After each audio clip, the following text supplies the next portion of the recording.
Rain fell hard that night, cold and relentless, washing the city in silver. On a dim street corner, a barefoot girl stood beneath a flickering light, clutching a torn paper bag.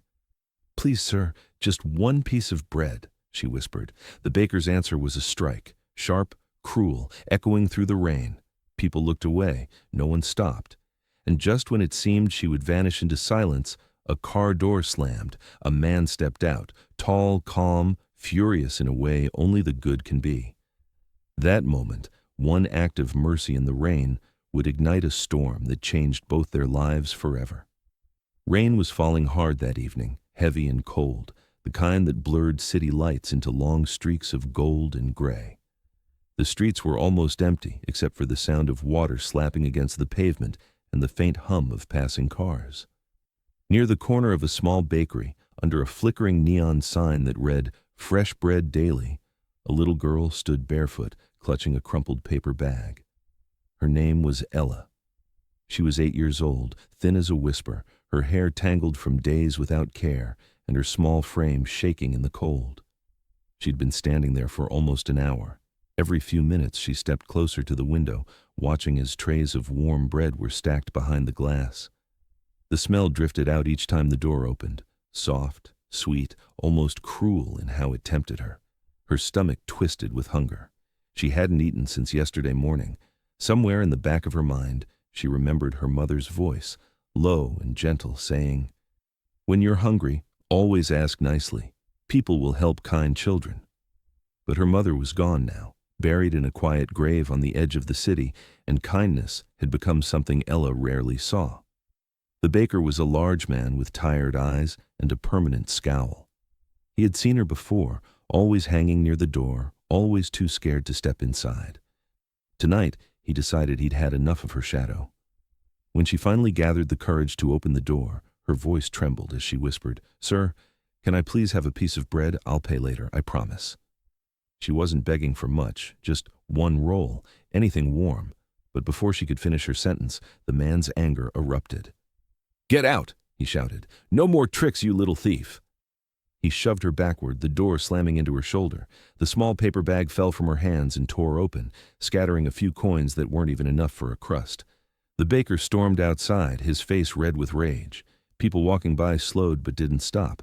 It was late. They had their own lives, their own problems. No one interfered. The baker grabbed her arm roughly, shaking her. "How many times will you come here begging? You think you can take from me for free?" His words hit harder than his grip. Ella tried to explain, her voice breaking. "I wasn't stealing, sir. I was just hungry." But he didn't listen. His hand came down across her cheek, a sharp, echoing slap that made her fall to the ground. She didn't cry. She only curled up and covered her face, the rain mixing with the dirt on her skin. Then a voice cut through the storm, calm, deep, but filled with something that stopped everyone around them. "What are you doing to her?" The baker froze. The crowd turned. Standing at the edge of the street, his black coat soaked, was Gabriel Sterling, a man whose name most people in that city knew, though few had ever met him. He owned factories, buildings, entire blocks of real estate. His face often appeared in magazines beside the words philanthropist and visionary. But no one there would have recognized him for what he truly was, a man hollowed out by grief, living in silence since the day his wife died. Tonight, though, he didn't look like a businessman. He looked like a storm himself, tall, still, and dangerous. Gabriel stepped forward, his shoes splashing in the rainwater. "I asked you a question," he said again, quieter this time, but with weight that made the baker step back. The man stammered, She was stealing, sir. I was just—" Gabriel didn't let him finish. He knelt beside the girl. Her lip was bleeding, her eyes wide with fear but still defiant. She was holding something close to her chest, a half-crushed roll of bread she had managed to grab before he hit her. Even now, even shaking and hurt, she was trying not to let it fall. Gabriel took off his coat and wrapped it around her shoulders. "You can let go," he said softly. But she didn't. Her fingers clung to the bread like it was life itself. He looked at her, really looked, and saw not a thief, but a child who had learned that the world didn't care about hungry girls. He turned back to the baker, his voice low but sharp. "Do you know who I am?" The man nodded nervously. "Mr. Sterling, sir. I didn't mean. Gabriel cut him off. You just struck a child asking for food. You'll close this place until I decide otherwise.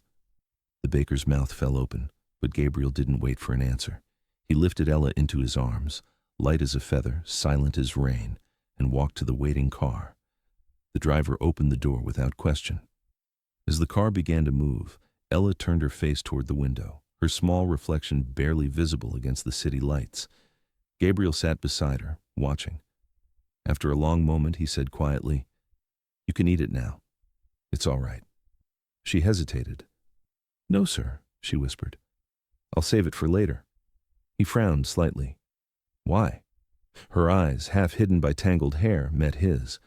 "Because sometimes night comes before dinner." For a moment, he couldn't speak.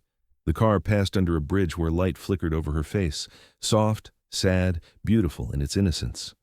Gabriel felt something unfamiliar, tighten in his chest. It wasn't pity. It was recognition. As the car pulled into the long drive of his mansion, thunder rolled again. The world outside was still drowning in rain, but inside the car, a strange quiet settled between them. A silence that didn't feel empty. It felt like the beginning of something neither of them understood yet. Gabriel looked out the window once more before speaking, almost to himself. No one should ever be beaten for asking for bread. And though Ella didn't answer, she held the bread closer, as if those words themselves were something she could keep. The drive to Gabriel Sterling's mansion was long and winding, cutting through the outer edges of the city where concrete turned into open fields and trees swayed under the weight of the rain. Inside the car, the world felt muted. Only the soft rhythm of the windshield wipers broke the silence. Gabriel sat motionless, his gaze fixed on the little girl beside him. She hadn't moved since he placed her in the seat. Her small hands clutched the roll of bread, and her eyes, though tired, stayed wide open as if she feared she'd wake up back on that cold street if she dared to blink. The driver glanced at the mirror once, uncertain whether to speak, but one look at Gabriel's face was enough to keep him quiet. Mr. Sterling was not a man easily read, and that night his expression looked carved from stone. He leaned slightly toward Ella and adjusted his coat around her shoulders. It swallowed her whole, but she didn't seem to mind. She just kept staring out at the blurred lights passing by, her reflection barely visible against the glass, a ghost of a child in a stranger's world. When the car finally reached the iron gates of Sterling Manor, the rain had softened into a whisper. The mansion rose ahead like a sleeping beast, wide, dark, and still. Rows of trimmed hedges lined the driveway, and dim lanterns glowed along the path. The house had once been beautiful, filled with laughter, piano music, and the scent of fresh lilies. But now it was nothing more than a shell, polished, grand, and utterly lifeless. Gabriel hadn't hosted a guest in years. He lived with 2 housekeepers, a quiet cook, and a driver who never asked questions. Every room was spotless, every clock wound, every surface gleaming, yet the house felt hollow, like a museum built to honor something long dead. The driver parked under the awning and hurried to open the door, holding an umbrella. Gabriel stepped out first, then lifted Ella into his arms before she could protest. She was feather-light, the kind of light that only comes from days of hunger. Her small head rested on his shoulder as he carried her through the front doors and into the echoing marble hall. Warm light spilled from the chandeliers above, reflecting off glass and gold frames that lined the walls. The air smelled faintly of cedar and lemon polish. Ella blinked slowly, overwhelmed. She had never seen, or even imagined, a place like this. Every step Gabriel took echoed softly, bouncing off the tall ceilings until it felt like the house itself was listening. Mrs. Lane, the head housekeeper, appeared from the corridor, startled to see her employer carrying a child. "Mr. Sterling," she began carefully, "is everything all right?" "Prepare a guest room," he said shortly, "something warm near the kitchen." She hesitated. "Sir, may I ask who—" Gabriel's tone softened but remained firm. "Her name is Ella. She'll be staying for a while." The woman nodded and hurried away, whispering to the younger maid in surprise. Gabriel set Ella down near the fireplace in the sitting room. The flames crackled softly, the warmth painting gold across her pale face. She stared at it for a long time, as if memorizing the way fire moved. He placed a soft blanket around her and knelt beside her, studying her features. The bruise on her cheek had begun to fade, but her eyes carried something heavier than pain, a quiet resignation that shouldn't exist in a child. He reached for a towel and gently dabbed the rain from her hair. She didn't flinch, but she didn't meet his eyes either. After a moment, she whispered something so softly he almost didn't hear it. "You shouldn't have helped me." He blinked, taken aback. "Why would you say that?" "They get angry when people help," she murmured, her small fingers tracing the hem of the blanket. "They say I don't deserve it." Gabriel's throat tightened. He wanted to ask who they were, but he stopped himself. He could see she was exhausted, more from fear than from hunger. "You're safe here," he said finally, his voice barely above a whisper. "No one will hurt you again." She nodded, but her eyes said she didn't quite believe him yet. He stood and called for Mrs. Lane. "Bring her something to eat. Soup, bread, anything light." When the tray arrived, Ella reached for it hesitantly. The smell of chicken broth filled the room. She ate slowly at first, tiny, careful bites, as though testing whether she'd be punished for it. Gabriel watched quietly, not wanting to startle her. When she reached the bread, she broke it in half, one piece for now, the other she wrapped in the napkin and hid beside her leg. He noticed, but said nothing. He only thought to himself, even here, she doesn't trust tomorrow. After she finished, her eyes grew heavy. Mrs. Lane led her upstairs to the small guest room prepared for her. Gabriel stood in the doorway as she climbed into the bed, her tiny frame almost disappearing under the covers. The rain outside had faded into a soft drizzle, tapping gently against the windows. Before leaving, he turned off the main lamp, leaving only the dim light from the hallway. "Sleep, Ella," he said quietly. "You're home now." The words felt strange, leaving his mouth. He hadn't said home in years, not since the funeral, not since the piano went silent, not since the laughter in these halls turned into echoes. When the door closed, Gabriel walked down the corridor, his shoes soft against the carpet. He stopped at the balcony, looking out over the wet garden. The reflection of the house shimmered in the puddles below, fractured by raindrops. He thought of her face when she said she didn't deserve help. He thought of all the years he'd spent locking himself away in silence, calling it peace. But maybe it had only been cowardice, his way of avoiding a world that kept breaking without him. Downstairs, the fire had nearly burned out, leaving only faint orange coals. He poured himself a glass of water and stood alone in the dim light, the same words echoing in his mind. "They say I don't deserve it," he whispered to the empty room. "Then they've never met someone who does." And for the first time in many years, the house didn't feel entirely empty. Morning light crept through the high windows of Sterling Manor, landing in thin golden stripes across the marble floors. The rain had finally stopped, but the air still carried its scent, fresh, cold, clean. Gabriel Sterling stood at the base of the staircase, coffee in hand, watching a tiny shape disappear around the corner of the hallway. Ella. She moved quietly, almost ghost-like, padding barefoot along the polished floor, as though afraid her footsteps might offend the silence. The house had always been silent. For years, that silence had been Gabriel's only companion. It hung in every room like a curtain, in the grand dining hall that could seat 20 but never hosted more than one, in the music room where his late wife's piano sat untouched beneath its dust-covered lid, in the library where unread books waited patiently for a reader who no longer cared to learn.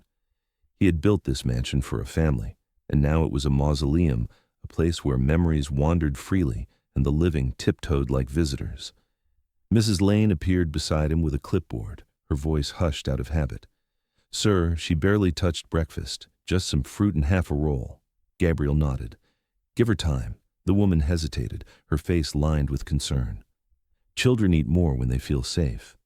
He met her eyes, a flicker of guilt there. "Then we'll make it safe." He spent the morning in his study, pretending to read financial reports, words blurred on the page, numbers twisted into shapes he couldn't focus on. Every so often he caught himself listening for small sounds, a creak, a door, a laugh that never came. At noon, he found her sitting by the tall window in the drawing room, knees pulled to her chest, eyes fixed on the garden outside. The world beyond the glass was still wet, each branch dripping sunlight. "Do you like the garden?" he asked, keeping his tone light. She startled a little, but didn't turn away. "It's big," she said after a pause. "Would you like to walk there later?" Her shoulders tensed. "It's all right. I just like to look." He wanted to tell her it was safe, that no one here would strike her for stepping on wet grass. But he understood. Trust wasn't a switch, it was a slow rebuilding of something long broken. By afternoon, the house settled into its usual rhythm. Faint clatter from the kitchen, the ticking of an old clock, the rustle of wind against glass. Yet, something was different. The silence no longer felt sterile. It was waiting, curious, attentive. As Gabriel walked the corridors, he noticed small changes. A chair had been moved closer to the fireplace. A napkin, folded into a neat triangle, sat on the edge of the table, too perfect to have been placed by staff. In the library, a single children's book, The Little Sparrow, lay open on the rug, its pages damp where tiny fingers had touched them. He found her there later, fast asleep against the arm of a velvet chair, the book still open beside her. Her face looked softer in rest, freed from caution. The bruise on her cheek had faded to a faint shadow, her lips slightly parted as she breathed evenly. He stood watching her longer than he meant to. For years he had walked past portraits of strangers and seen nothing. Now, one small child asleep in his library held his entire attention. He knelt down, carefully lifted the book, and read the line her hand rested on. The sparrow sang because it remembered what the world had once sounded like. He closed it gently, a faint smile tugging at the corners of his mouth. "Maybe that's what we're doing here," he murmured, remembering. That evening, over dinner, Mrs. Lane suggested setting a place for Ella at the table. Gabriel agreed, though he doubted she would come. But when the hour arrived, the faint patter of feet echoed down the corridor. Ella appeared in the doorway wearing one of the simple dresses Mrs. Lane had laid out for her. It hung a little loose on her, the fabric brushing her knees. She hesitated before stepping in. "Come," Gabriel said, standing to pull out a chair. "It's warmer by the fire." She nodded shyly and sat across from him. The table was absurdly large, silver cutlery, porcelain plates, a candelabra burning between them, but she seemed to shrink the room with her small presence. She picked at the bread, the same cautious way as before, eyes flicking to him after each bite. "You can eat as much as you want," he said. "I don't want to waste it," she whispered. "Nothing here is wasted anymore," he replied. The words surprised even him. When dinner ended, she thanked him in a voice barely above breath. He watched her disappear down the hall, the hem of her dress brushing the floor, her shadow merging with the long stretch of light from the chandelier. Later, alone in the study, Gabriel opened the piano room door for the first time in years. Dust floated in the air like slow snow. He sat on the bench and pressed a single key. The note was soft, uncertain, but it lingered. He pressed another, then another, until a fragile melody filled the room. Upstairs, a faint sound of small footsteps paused, listening. For a long time he played in the half-dark, each note pushing against years of silence, and when he stopped, the house didn't feel like it used to. It wasn't empty. It was quiet in a way that felt alive. Somewhere above, a child finally slept without clutching a piece of bread in fear. Gabriel leaned back, exhaling. The clock in the hall struck 10. He whispered into the empty room, not knowing why he said it aloud. Maybe the house isn't the only one waking up. Outside, the moon climbed through thinning clouds, casting light across the wet stones of the garden path, soft, silver, and new. The next morning, a thin layer of fog rested over the gardens, wrapping the world outside in soft gray. Gabriel sat at the long breakfast table, a newspaper folded beside his untouched coffee.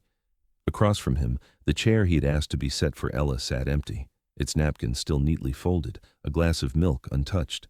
The house was quiet, save for the occasional clink of porcelain from the kitchen. He sighed, knowing she wouldn't come down on her own. He rose and followed the sound of faint movement. It led him to the library. There, by the tall windows, Ella sat cross-legged on the carpet, staring at a shaft of light that filtered through the drapes. She held a small piece of bread between her fingers, turning it over as if it were something precious. "Good morning," Gabriel said softly. She didn't answer. He waited, then added, "There's warm food downstairs." Ella didn't move. Her eyes followed a dust mote dancing in the light. After a long silence, she whispered, "I like the quiet here." Her voice was so soft it barely reached him. Gabriel stepped closer, but kept his distance. "You can have quiet and breakfast," he said with a faint smile. She looked up then, wary, uncertain, as if waiting for anger that never came. When none did, she rose slowly, still holding the bread, and followed him downstairs. Each step seemed to take effort, as though every creak of the staircase might bring punishment. In the dining room, Mrs. Lane had set the table again, porridge, milk, slices of fruit. Ella hesitated at the threshold. Gabriel gestured gently. "It's yours." She climbed into the chair and folded her hands in her lap. For a moment she just stared at the bowl. Then she said quietly, "Do you always have this much food?" He nodded. "Too much, most days." "Why?" He considered the question. "Habit, I suppose. The house got used to being full even when no one was hungry." She took a spoonful, cautious, then another. The warmth returned a hint of color to her face. Halfway through, she asked, "Do you live here alone?" "Yes." "Why?" Gabriel smiled sadly. "Because sometimes people leave before you're ready to let them go." She didn't understand, not fully, but she nodded as if she did. When she finished, she wiped her mouth with the napkin and whispered, "Thank you." "Do you remember how to laugh?" he asked without thinking. Her brow furrowed. "No one ever asked me that." He almost apologized but stopped himself. "Then maybe we'll find out." The day passed quietly. Ella wandered through the halls, never touching anything, only observing. The paintings, the marble vases, the mirrors taller than she was. Each time Gabriel crossed her path, she froze like a startled bird. He began to realize she didn't know how to exist in a world where kindness wasn't a trick. That evening, he found her in the music room. She was sitting on the piano bench, her small hands hovering over the keys but not pressing them. The instrument loomed before her, glossy and patient. "Do you play?" he asked from the doorway. She jumped slightly. "No, sir, it makes sounds." He walked in and sat beside her. "That's the point." He pressed a key, soft, low, resonant. She flinched, then leaned closer, fascinated. "Try one," he urged. Her finger trembled as she touched a note. The sound filled the space, pure and round. A second later, she smiled, just a flicker, gone as quickly as it came. But Gabriel saw it. "That was beautiful," he said. She whispered, "It's not broken." "No," he said gently. "Nothing's broken here." For a while they played a single note back and forth, a fragile conversation between two people who had forgotten how to speak freely. When the last echo faded, she whispered, "I can stay tonight." He looked at her, surprised. "You can stay as long as you need." Her eyes flickered with uncertainty. "People say things they don't mean," he answered. "Then I'll show you instead." That night, Gabriel asked Mrs. Lane to prepare a small lamp for Ella's room. "Leave it on," he said. "She's afraid of the dark." When he checked on her later, she was asleep, the lamp casting a soft glow over her face. The piece of bread she'd hidden the night before rested untouched on her nightstand. For the first time, she hadn't needed to keep it close. Gabriel stood in the doorway, the quiet hum of the house wrapping around him. He realized how fragile peace was, how easily it could vanish, how hard it was to rebuild. But tonight, it was here, breathing softly under one roof. He turned off the hallway light and whispered, more to himself than anyone else, "She's learning to trust the silence." Outside, the wind brushed through the trees, and the old mansion, once a monument to sorrow, exhaled as if it too had been waiting for the sound of a child's small heartbeat filling its halls. The following morning dawned bright, sunlight spilling into the corridors like gold after days of gray. The storm had finally lifted. Outside, dew clung to the garden leaves, catching the light in tiny sparks. Inside, Gabriel Sterling stood before the mirror in his study, adjusting the cuffs of his shirt. He barely recognized the man staring back, tired eyes, streaks of gray in his beard, a stiffness in his jaw that years of silence had carved. He had been many things in his life, husband, father, builder, and finally, widower. But lately he had felt like something less than a man, a ghost walking through rooms full of memory. It wasn't the kind of grief that roared. It was the quiet kind that settled in your bones and made you forget what laughter sounded like. Now there was a child in his house, a small heartbeat against the hum of silence. He wasn't sure yet what she meant to him, only that something in him had stirred the moment he saw her in the rain, that small, shaking hand clutching bread as though it was life itself. He turned away from the mirror and walked toward the old wing of the house, the one he hadn't entered in nearly 5 years. The door creaked open, revealing a bedroom frozen in time. His late wife's perfume still lingered faintly, trapped in the folds of the curtains. A scarf lay draped over the vanity chair, untouched. The photograph on the bedside table showed her smiling, sunlight caught in her hair. She had loved warmth, laughter, and people, everything he had learned to avoid. Gabriel sat on the edge of the bed, his hand brushing the quilt. "You would have helped her," he whispered. "You always knew how." He stayed there a while, lost in the ache that had followed him for years. Grief, he realized, wasn't something you moved through.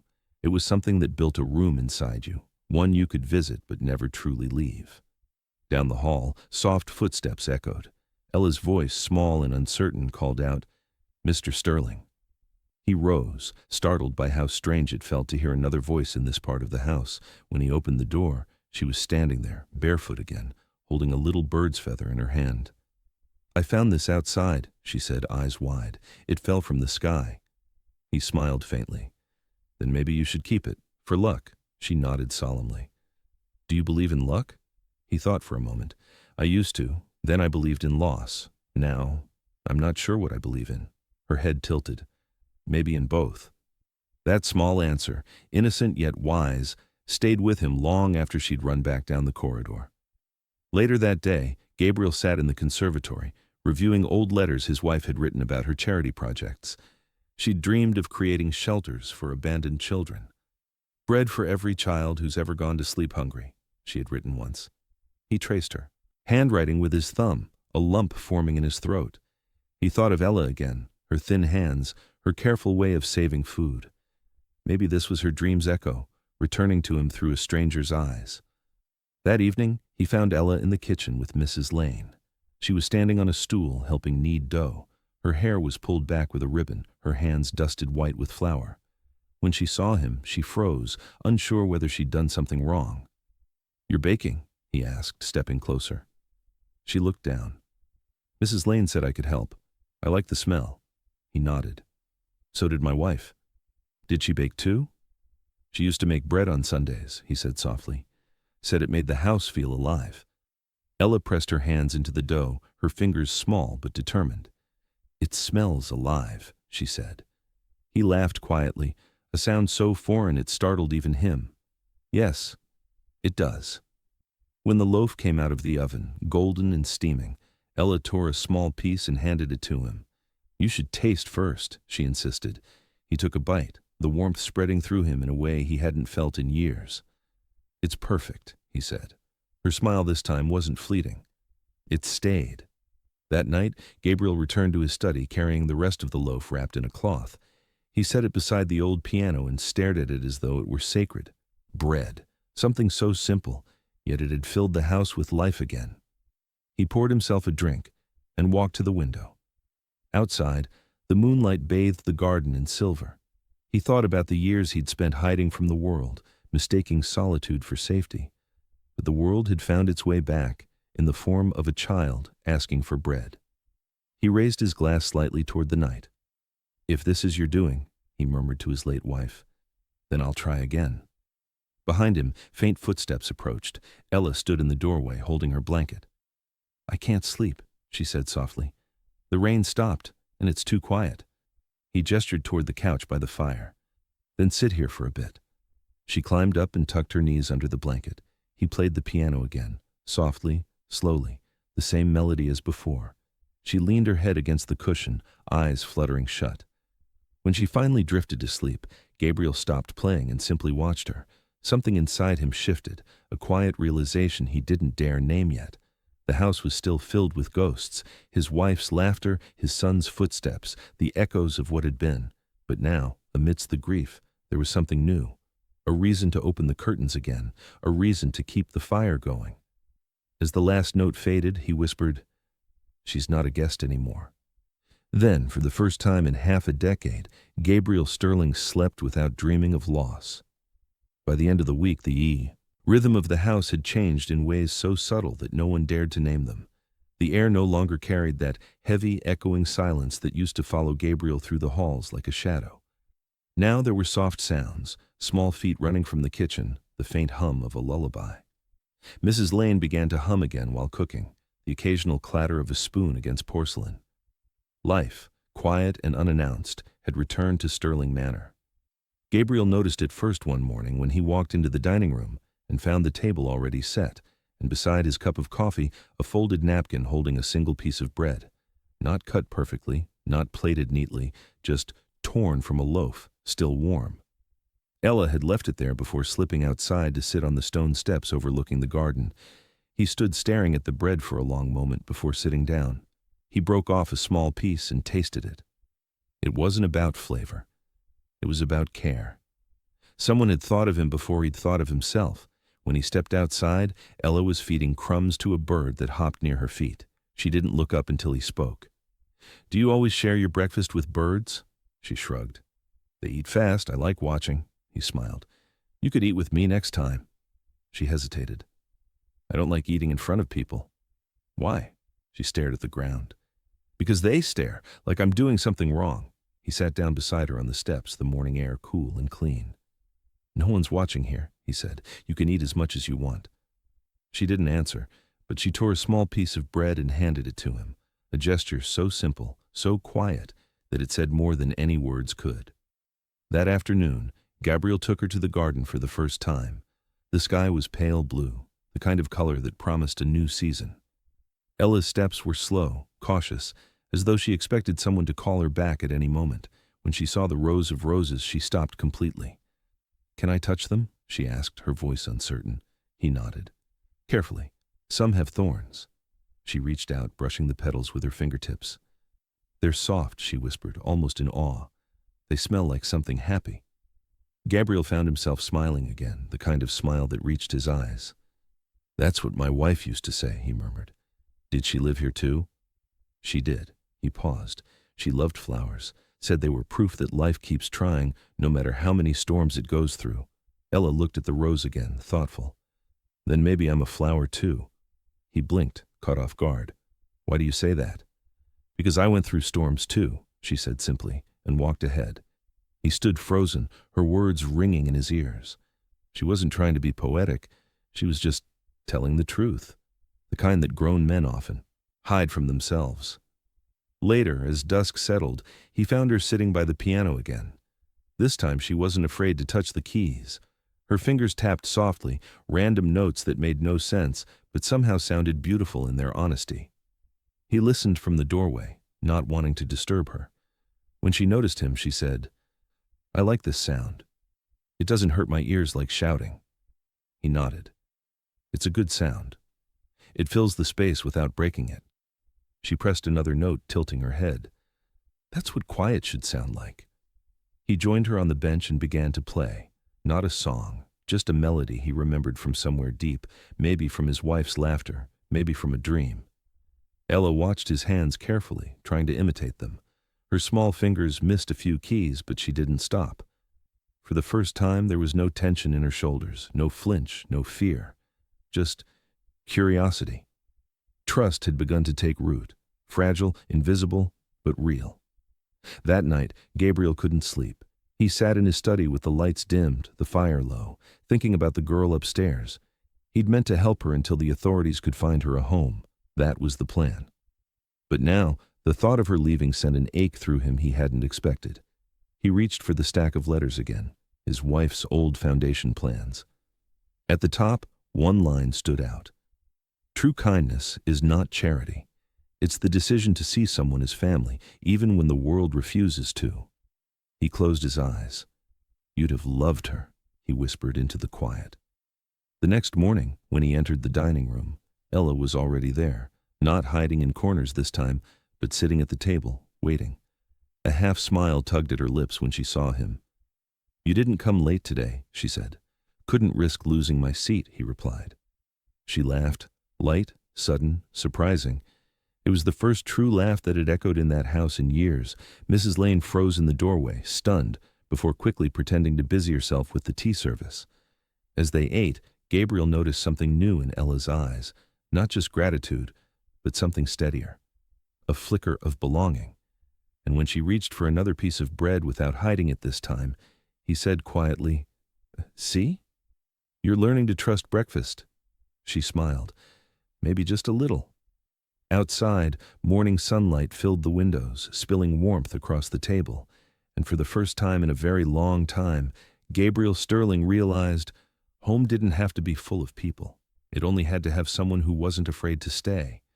Morning light poured through the east-facing windows, catching dust in golden shafts. For a moment, Gabriel thought the house looked gentler, as though it too were beginning to forgive itself. He was in the library, half reading, half listening. Somewhere above, water ran Ella's bath, and then the low murmur of Mrs. Lane's voice, a sound of care he hadn't heard in years. When the footsteps came running down the stairs, they were lighter, almost playful. "Mr. Sterling," Ella called, breathless. She stopped at the doorframe, uncertain whether she had permission to enter. He nodded. She stepped inside, clutching a book she'd found. "It's about birds," she said. "It says they fly south when it's cold. Have you ever gone south?" He smiled faintly. "Once. Long ago. It was warm there, but I came back too soon." "Why?" "Because home isn't always where it's warm," he said. She tilted her head, puzzled, but let it go. She turned a page and whispered, "The pictures are pretty." Her voice was calm, almost content. It was the first truly ordinary moment they'd shared, and it filled him with quiet relief. That peace cracked 2 days later. Mrs. Lane called for him in a rush, her voice tight. He found her in the washroom, her hands shaking as she held up the small cotton shirt Ella had worn. Dark lines, faint, thin, ran across the back, old scars, some pale and healed, others newer. Gabriel's breath caught. "From what?" he asked, though he already knew. "She said she fell," Mrs. Lane whispered, eyes wet. "But these aren't from falling." He nodded slowly, forcing his voice steady. "I'll talk to her." When he entered Ella's room, she was sitting on the edge of the bed, knees drawn up, eyes fixed on the floor. She must have overheard the housekeeper's panic. Her shoulders were already stiff with fear. He knelt beside her. "Ella," he said softly, "no one's angry. I just need to know, who hurt you?" She shook her head violently. "No one. I was bad. I made mistakes." His chest tightened. "Mistakes don't earn scars." Her small hands gripped the blanket. "He said I stole flour. I didn't. I just wanted to make a little bread for Mama's birthday." The words tumbled out, broken by sobs she tried to swallow. "He hit me with the stick the bakers use. He said I'd learn, but I didn't learn fast enough." Gabriel felt something inside him go still, a cold, dangerous stillness that always preceded fury. He wanted to find that man and make him answer for every bruise, every tear. But he forced himself to stay there, grounded, because right now she didn't need rage. She needed calm. He reached out carefully, letting his hand hover before resting lightly on her shoulder. "No one will ever touch you again," he said. She trembled.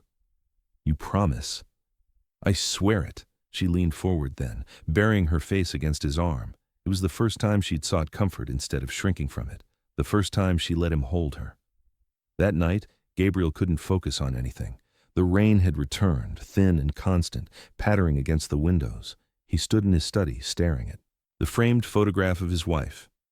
"You wanted to save children," he whispered, "and I built walls instead." He pulled out his phone, dialed a number he hadn't used in months. "Rogers," he said when a voice answered.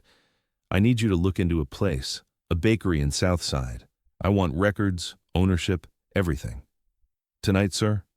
"Tonight." He hung up and went back to the piano room. The house was dim, firelight flickering across the walls. Ella sat curled on the rug, half asleep, wrapped in the same blanket she'd clung to when she first arrived. He watched her breathe, steady now, safe for the first time in who knew how long. Yet the image of those scars wouldn't leave him. Each mark was a line in a story no child should have lived through. He played a single note on the piano, low and quiet. Her eyes fluttered open. "It's late," she murmured. "I couldn't sleep." "Is it because of me?" He hesitated. "Because of what was done to you, but that's not your fault." She looked at him, the fire reflected in her eyes. "Sometimes I think it is." "It never is," he said firmly. "People who hurt others want them to believe that lie. But you're not what happened to you, Ella." Her lips trembled. "Then what am I?" He thought for a moment, then answered, "You're what survived it." Later, when she drifted back to sleep, Gabriel returned to the window. The rain streaked down the glass, turning the city lights into blurred halos. His phone buzzed. A message from Rogers. "Got what you asked for. You'll want to see this yourself." Gabriel closed the phone. Tomorrow, then. He'd see. He'd learn everything. For now, he turned back toward the sleeping child. She stirred once, murmuring in her dreams, and he whispered into the quiet room, "Rest easy. The storm's coming for them now." Outside, thunder rolled low across the horizon, and the old house, once haunted by grief, stood tall against the night, keeping its new secret safe. Morning came with a brittle coldness, sunlight washing the marble floors in pale silver. The house felt different, tense, waiting. Gabriel Sterling sat at his desk, staring at a folder his investigator Rogers had delivered before dawn. The man had left quickly, his face pale, his tone careful. "You'll want privacy to read this, sir." Gabriel opened it slowly. Each page felt heavier than the last. Invoices, ledger entries, contract signatures, and at the center of it all, his own company's seal. The bakery where Ella had worked wasn't a random small-town business. It was funded by the Sterling Foundation, the charitable trust established in his wife's memory. He flipped through pages with growing disbelief. Donations that should have gone to orphanages, food programs, and schools had been siphoned into fake community projects, most run by his late wife's brother, Leonard Hartwell, who now sat on the board as the acting director. The bakery had been part of a chain of workshops designed to look philanthropic, but they used orphaned and impoverished children as unpaid labor, feeding them scraps and threats. Bread for sale, baked by hands too small to hold a rolling pin. Gabriel's hands tightened around the edge of the desk. His own wealth, his wife's legacy, had been turned into a machine for cruelty, and he had never looked close enough to see it. He closed his eyes, exhaling shakily. "Good God, Laura," he whispered to his wife's photo, "what have they done in your name?" When he finally left his study, his footsteps were sharp against the marble. Mrs. Lane stepped aside, startled by the look on his face, cold, resolved, focused in a way she hadn't seen in years. "Where's Ella?" he asked. "In the garden, sir. She's painting with the driver's wife. She looks happy." "Good," he said. "Keep her that way." An hour later, his car rolled through the streets of Southside, the poor district the city preferred to forget. He hadn't been here in decades. The further they drove, the more the world changed. Broken sidewalks, sagging fences, hungry faces. The bakery appeared like something left behind by time. Cracked paint, half the sign missing, and a faint smell of burnt dough in the air. He stepped out of the car, ignoring the stares from bystanders. The same baker who had struck Ella stood behind the counter, startled when Gabriel entered. "You again," the man began, then froze when he saw the security officers behind him. "Where's Leonard Hartwell?" Gabriel's voice was quiet but deadly. The baker stammered. He only comes Fridays, sir. I just do what I'm told." Gabriel walked past him into the back room. The air was thick with yeast and fear. Old machinery clanked as young boys and girls scrubbed trays with trembling hands. They froze when they saw him. One of the older boys whispered, "He's not from here." Gabriel crouched beside a flour-dusted table. "Who made you work here?"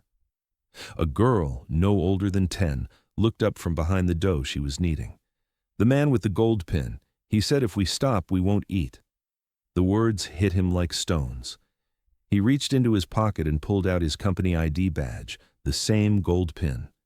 He closed his hand around it, as if holding something poisonous. By noon, authorities had arrived. The police sealed the building. News vans gathered outside, their cameras hungry for scandal. Gabriel gave one statement to the press, his voice calm but cold. "The Sterling Foundation will suspend all operations until further notice. Any man who profits from the hunger of a child has no right to my family's name." He didn't wait for questions. He turned away, his coat flaring in the wind. That night back at the mansion, he sat in the darkened parlor. Ella entered quietly, barefoot as always. "You look tired," she said. He forced a smile. "A little. Did someone hurt you?" He shook his head. "Not me, but I found out who hurt you." She went still. "Will they come here?" "No," he said softly. "Not ever again." She nodded slowly, still unsure if she could believe him. Then she walked closer and placed a piece of bread beside him on the table. the same quiet offering she made every morning. "For when you're sad," she whispered. He laughed through the ache in his chest. "You think bread fixes everything?" "It fixed me," she said. He couldn't argue with that. Outside, rain began to fall again, soft and steady. Inside, a promise took root, one he intended to keep no matter the cost. 2 days later, Gabriel's car pulled up to the glass tower downtown, the Sterling Foundation headquarters. Cameras waited outside, reporters shouting questions about scandal, corruption, betrayal. He ignored them all. Inside, the boardroom was packed. Every director, every advisor, every investor was there, including Leonard Hartwell, sitting comfortably at the head of the table, sipping coffee as if nothing in the world had changed. When Gabriel entered, the room went silent. The sound of his cane against the tile echoed like a clock counting down. "Gabriel," Leonard greeted smoothly, "quite the spectacle you've created. The press is eating it up." Gabriel set the folder of evidence on the table and said evenly, "You're stealing from the foundation, from Laura's name, from children." Leonard chuckled. "You always were sentimental." He leaned back. "Do you know what I call sentiment? Weakness. Charity doesn't feed the hungry, Gabe. It feeds pride. You gave the world bread. I gave them work." "Work?" Gabriel's voice darkened. "You beat children. You starved them." Leonard shrugged. "They're alive, aren't they?" The words hung in the air like smoke. Every man at the table looked down, unwilling to meet Gabriel's gaze. He placed one photo before them, Ella, bruised, clutching bread in the rain. "This is your work," he said quietly. "This is what you built while using my wife's signature." Leonard's smirk faltered. "You can't prove—" "I can," Gabriel interrupted. "I have signed transfers, warehouse reports, statements from the children, and I have the press waiting outside." Leonard's eyes flicked toward the door, calculation flickering across his face. "You wouldn't destroy your own foundation." Gabriel leaned forward. "You already did." The argument escalated into chaos. Voices rose. Lawyers demanded silence. Cameras flashed through the windows. Gabriel stood tall in the storm of words. When it was over, Leonard was escorted out in handcuffs, still shouting that Gabriel would regret this, that the world never thanks saviors, only bleeds them dry. But Gabriel didn't hear him. He was already walking out, past reporters and flashing bulbs into the clean daylight. Outside, he paused for a long moment, taking in the city that had always seemed indifferent. People hurried past, carrying bags of groceries, children tugging at their hands. Ordinary lives, hungry lives. He thought of Ella again, the way she had whispered, "Sometimes night comes before dinner." Maybe that was true for the world, too. Maybe humanity was just hungry for something it had forgotten: compassion, decency, light. That evening, back at the manor, Mrs. Lane met him at the door. "It's over then?" she asked quietly. He nodded. "It's over." "And the girl?" "She's safe. But we'll need to make sure no child ever ends up where she did." Ella appeared at the top of the stairs holding her stuffed rabbit, a gift from Mrs. Lane. "You came back," she said softly. "Of course," he answered, smiling up at her. "I promised." She ran down the steps, her small arms wrapping around his waist. He froze for half a second, then hugged her back. The gesture was clumsy but real, a language he was still learning. "Did you win?" she asked. He looked down at her. "No one wins when there's hunger in the world, Ella. But we can start feeding it." She frowned slightly. "Feeding it with what?" "Kindness," he said, "and bread." That night, he sat alone by the fire, reading over new plans. A new foundation, one that would bear Ella's name. He titled it, "The First Loaf Project." The slogan beneath read, "Because no child should be punished for being hungry." And as he signed the papers, he realized this wasn't charity. It was redemption. Winter crept slowly that year, the kind that painted frost on windows and filled chimneys with smoke. But inside Sterling Manor, warmth lived again. Fires burned brighter. Rooms that had been locked for years now smelled faintly of cinnamon and baked bread. Laughter, soft, hesitant but real, drifted down the halls where echoes used to reign. Gabriel stood by the piano one morning, listening to Ella hum while Mrs. Lane dusted the shelves. The girl was kneeling on a stool, shaping small dough circles on a tray. Her sleeves were rolled up, flour smudged across her nose. When she caught him watching, she grinned, a full, unguarded smile. "You're supposed to play," she scolded lightly.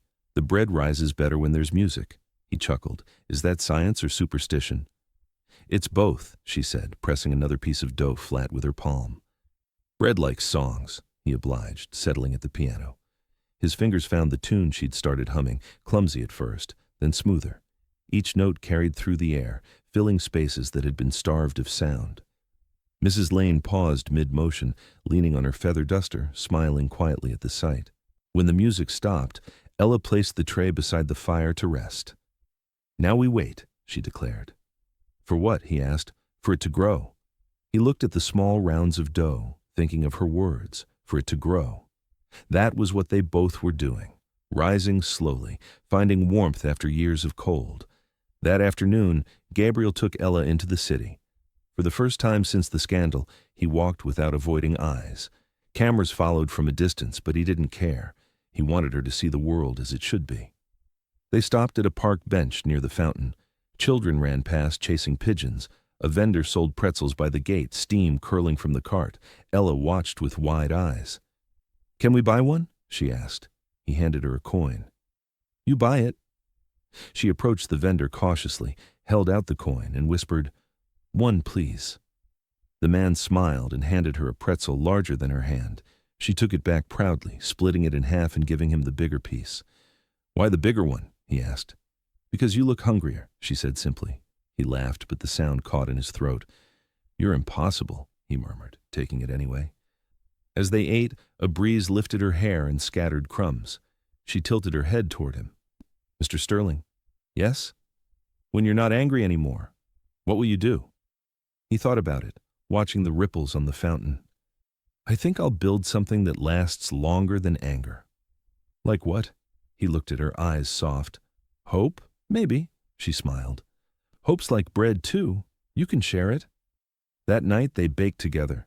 The dough rose perfectly, the crust turning golden under the oven light. When it was done, she waited for his approval before tasting. He tore the loaf, handed her half, and said, You were right. Music helps.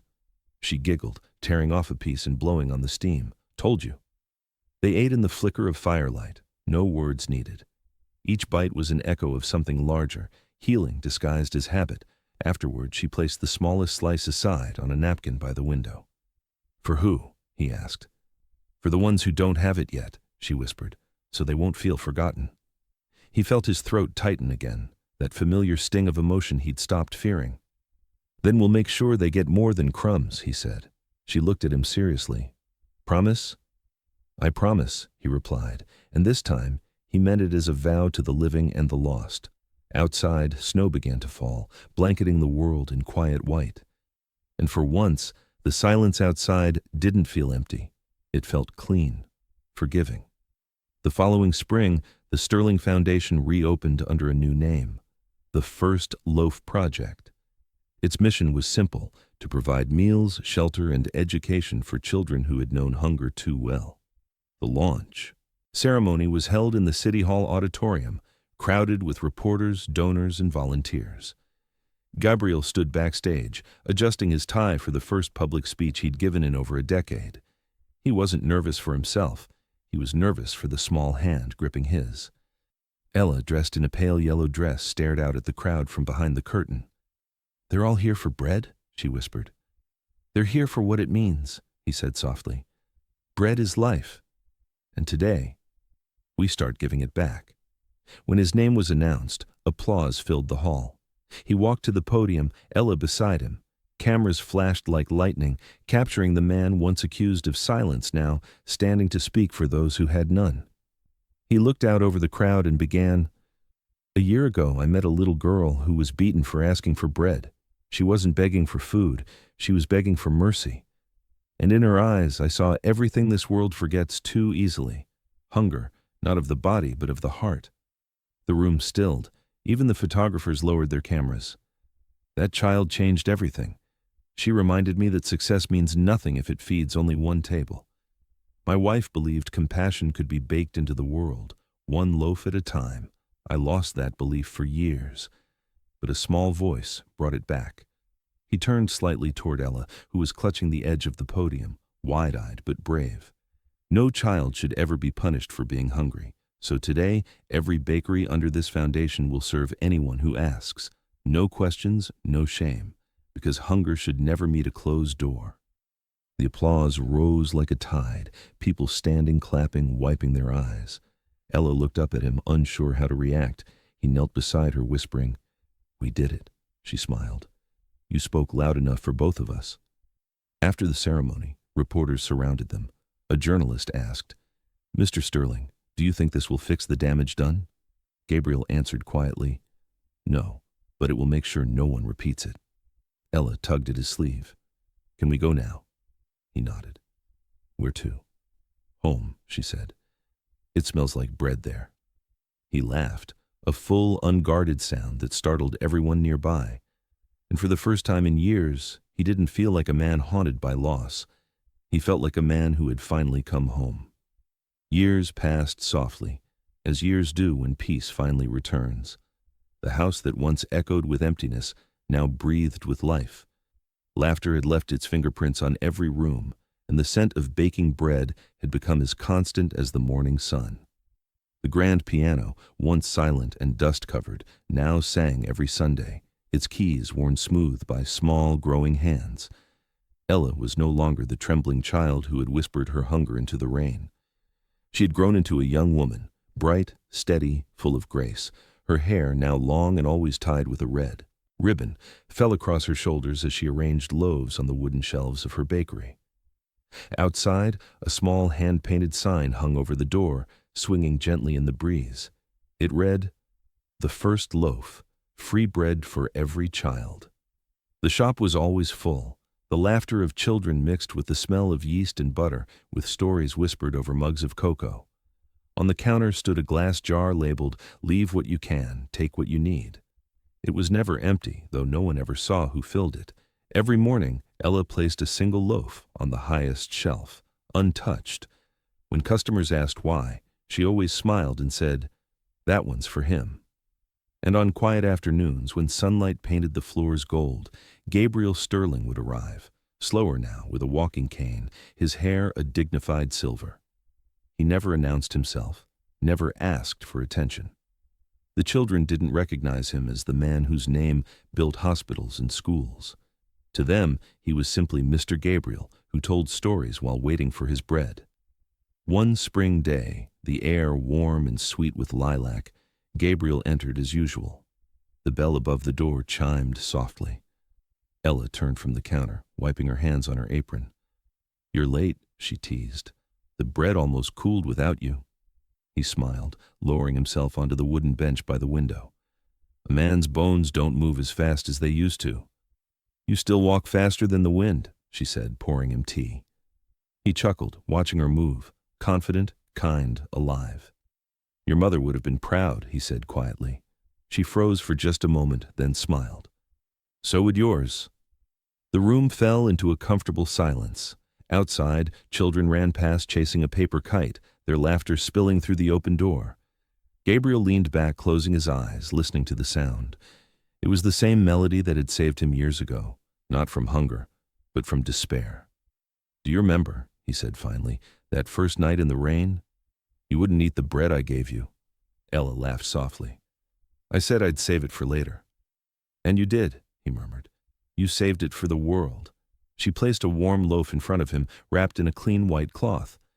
"You taught me how." He shook his head. "No, Ella, you just reminded me why." As the afternoon light deepened to amber, Gabriel took a small bite, savoring it slowly. "Still perfect," he said. "It's the same recipe," she answered. "Only now we add hope." He laughed. "Does that rise better?" "It never fails," she said, grinning.